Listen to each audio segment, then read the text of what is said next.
Méditation du 23 janvier. Il mettra sous ses pieds nos iniquités. Il aura encore compassion de nous. Il mettra sous ses pieds nos iniquités. Tu jetteras au fond de la mer tous leurs péchés. Michée 7, verset 19, version du second. Les océanographes disent que l'endroit le plus profond de la mer est Challenger Deep, situé dans la fosse des Mariannes dans l'océan Pacifique. Le 23 mars 1875, l'équipage de la corvette Challenger a jeté à l'eau une masse attachée à une corde afin de mesurer la profondeur de cet endroit. Après avoir descendu 8000 mètres, la masse a touché le fond. La plupart d'entre nous ne pourraient par ailleurs descendre à plus de 18 mètres sous l'eau. Ainsi, aucun de nous n'a pu aller au fond de Challenger Deep.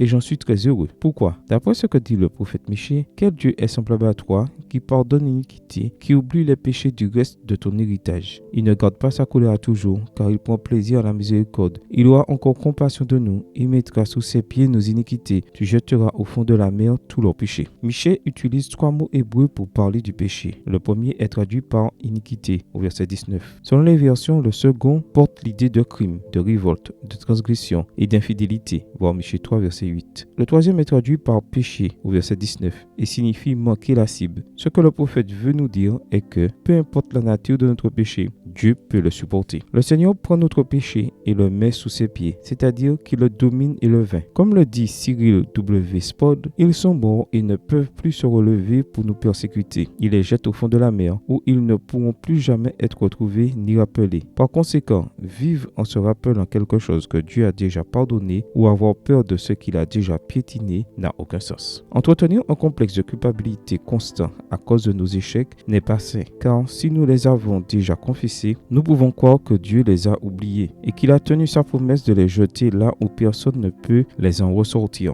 Profitons de cette grande promesse. C'est moi qui efface tes crimes pour l'amour de moi et je ne me souviendrai plus de tes péchés. Ésaïe 43, verset 25. Amen. Bonne journée à vous et que le Seigneur vous bénisse.